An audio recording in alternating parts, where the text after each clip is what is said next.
Welcome to This Week at Ridge. I am Pastor Jared. And I am Beth Ann. And here we are on another Monday telling you what's happening this week at Ridge. Isn't that such a clever title? You know what? You came up with that all on your own.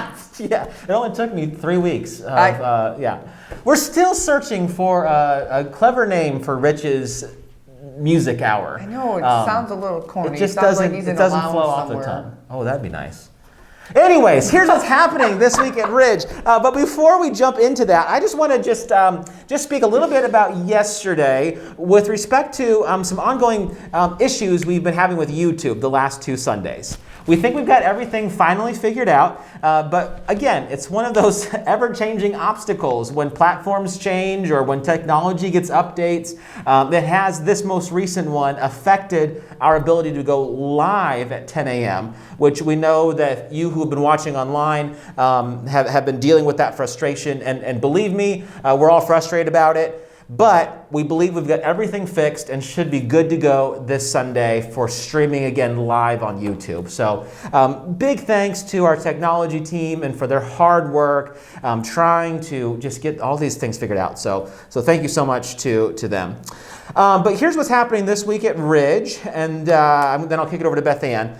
This afternoon from 1 to 3, we are hosting the Food Banks of Northwest Indiana, their distribution here in the church parking lot. Thanks to you who are coming out to volunteer and helping pass out the food. We really appreciate it and are glad that we can partner with our community. One of the things we talked about a week ago was how Ridge is a bridge builder. We have so many people that go to our church who are not just part of Munster, but from surrounding communities across the state line. Anything we can do to build a bridge and partner for the good, we want to do that. So thank you.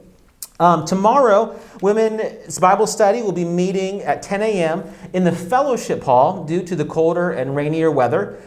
Dave Miller already has a table set up, spaced accordingly, so you're good to go. 10 a.m. Women's Bible Study tomorrow morning. The church operations team, which is composed of our trustees and our finances, will also be meeting in the fellowship hall or via Zoom, depending on what they desire, at 7 p.m. tomorrow night. Wednesday, the men's Bible study will meet at 5:30 in the afternoon, and on Thursday morning, they will meet at 7 a.m. for their weekly Bible studies. The last announcement that I have is that we are just going to completely reimagine the pastor's Bible study that was supposed to start, and things just keep happening. Here's the latest thing, if you weren't able to watch or participate in yesterday's service. Beth Ann, I've gotten a lot of wonderful feedback about this Bible study. Do tell. To a person, I have been informed by many that they will not be attending a Wednesday morning Bible study, which is totally fine. We appreciate honesty. I'm glad that the women's Bible study is meeting again. Part of the desire was to have just to offer another chance to study the Bible. But it doesn't work with a lot of people's schedules. We're trying to give new opportunities for new people to get engaged with the scriptures and with the church. So, starting, no matter most things, I'm going to leave room in case something happens, but starting Wednesday, November 4th, I will be doing an evening 7 p.m. Bible study via Zoom. More information will come about that, but plan on Wednesday, November 4th, 7 p.m., new pastor's Bible study via Zoom. It'll be a good class, especially because that's the day after election. And we're starting a new series in November called The Politics of Jesus. So it should be really interesting conversations that will continue Wednesday evenings. I say write it in pencil just in case. That's right. That would be a wise thing to do, but that's the plan. So that's what's happening in my neck of the woods. Beth Ann, tell us more about what's happening in the Ridge neighborhood. I've been watching too much Daniel Tiger. You watch way too much Daniel Tiger. In my neck of the woods, things are going fabulously. We have children have already started saying yes, they want to do the Christmas program, but there are still many of you that I still need to hear from, so look for an email that you can quick answer me yes or no, because I want to make sure that everybody that wants to do the Christmas movie are able to do so. And I've heard through the grapevine that a certain pastor is going to be in the Christmas movie as well. and we have some tricks up our sleeve for him also. So it's going to be fabulous, and you're not going to want to miss it. So if your children have not responded to me yet, please let me know if your kids want to be in it.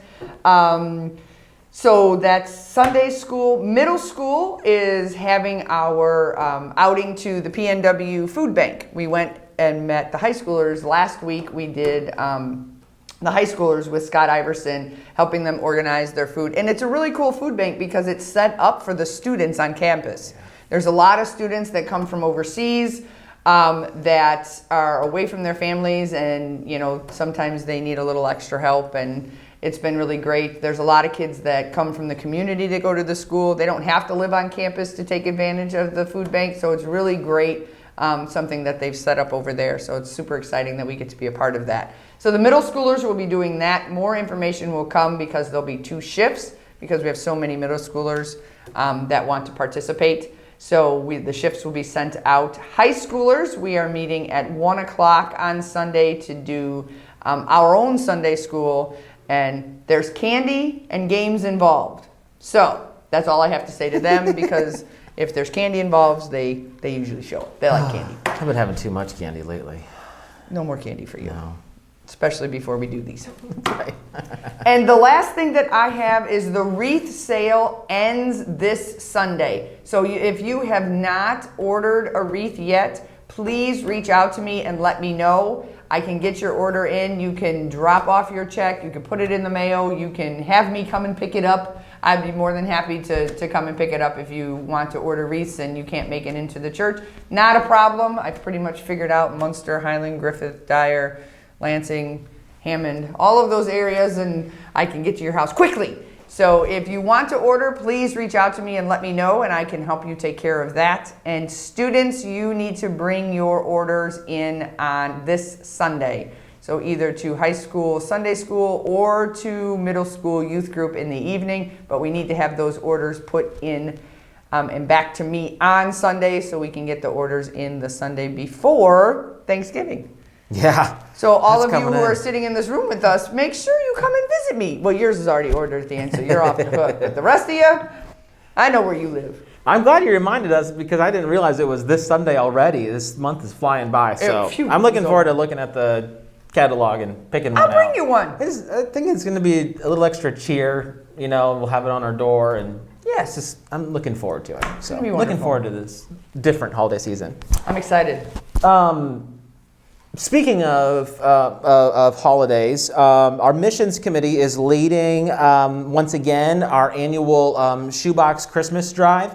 And so if you would like to pick up an empty shoebox, they're available here at the church, and there's a list of things that you can fill that with, or if you have your own. But it's a great drive that we can participate in helping others and blessing them as we enter into the Christmas season, which is Yes, and when 2 months away. I did talk to Kathy Giannini, and she says it's important to remember that nothing liquid can be put in. So even like bubbles or something that you would like to give to a little one, those don't travel very well. And if it breaks inside the box, then it not only ruins the one box, but has the potential of ruining other boxes as well. And also, things like toiletries, they don't really need because they have a commissary. This is really to be focused on gifts, something that they would not be able to go and purchase for themselves. So be creative in the items that you purchase. I think that will really brighten the days of the families and the children that get these boxes. So I just told her I would make sure that everybody knows that there's those 2 specific things that she says to kind of stay away from, and that it really makes it a gift, not just like a need box. Good. Thank you. I'm so glad that we can partner with other United Methodists across the world and country too, and this is another example of how we're able to do that. Yep. So yeah, just really, really great. I think the last thing I just want to touch on real quick was looking back one last time at this past Sunday and looking ahead to the coming Sunday. We're in the middle of our stewardship series, Dream Big, Start Small, Make a Global Impact. And again, these are just different ways that we can do that, live it out here. This coming Sunday will be when we will start collecting pledge cards for next year. And so if you are married or with a significant other, are looking at those forms, the letters that you're receiving in the mail, I invite you to be prayerfully having that conversation to make sure that you and your spouse, or that you and your own are thinking spiritually about your own personal family finances. On this past Sunday, we handed out a form that looks like this. It's a 2-page document. There's also a link that Karen had posted and sent out to you all. And it's just a helpful monthly cash flow plan that's available for free on Dave Ramsey's website. I appreciate a lot of what Dave Ramsey teaches, but what I like about this form in particular is it just helps give some categories of ways that you can look at your own budgeting and your own cash flow throughout the month. I mean, how much do you spend on your mortgage or your rent? How much? Whoa, the buzzer's going off. It's time to end it.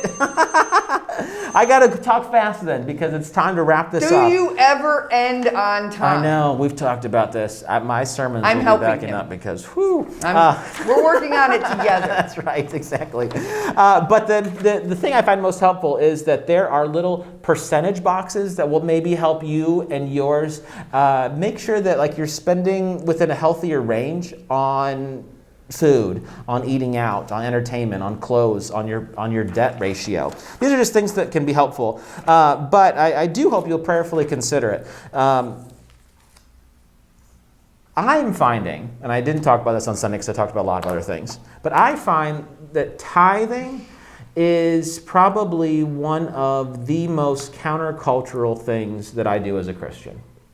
I find it to be one of the things that we consistently, when we send our tithe check to the church, and I love how Glenn said, it's not about whether or not we like everything that's happening at our local church. Or the pastor. Or if you like the pastor, because let's be honest, there are days when I don't even like myself a whole lot. Aww. But it comes and goes. But the thing I love is that our tithe, 89% of it stays within our local community.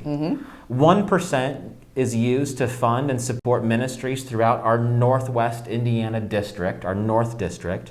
And then part of it goes to support Methodism and the gospel of Jesus throughout the rest of the world. I love it, Indiana and the world. So anyways, we'll talk more about that. But hopefully this is a helpful forum for you and for yours. And thanks for what you're doing. I'm excited to see the ways that God is continuing to position us to thrive in the season to come.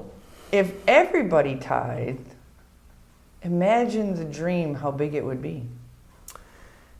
Wouldn't it be an amazing problem just to think about it in our family at Ridge. Yeah. If everybody did that, what we could do. Oh, it's incredible. This in my head. Woo! To think about, wouldn't it be a neat problem to say, we just have too much money, I don't know what to do with it. Yes. But the issue isn't to build our kingdom, it's to build Jesus'. Right. And it's to participate more and more in the ways that it's a theological claim to say we believe that a part of the abundant life is to be a person who shares life with others. Part of it means to follow, when Jesus says, he's come here to offer life abundant. Part of what that means is that the best life is one who does not hoard or keep it all to oneself, but who shares and who's generous and participates in the well-being and good of others. And that includes all of the talents and the gifts that we've all received from God ourselves. It's amazing. And if you pool all of those together, imagine the change that could occur. A force for good in our community. Starting small here and growing it big. Yep. All around. Dream big, start small, make a local impact. I like that. Until next week, we continue pressing on together. I'm Pastor Jared. I'm Beth Ann. God bless you, God keep you, and make a local impact in your corner of the world. We'll see you next time. See ya. Bye.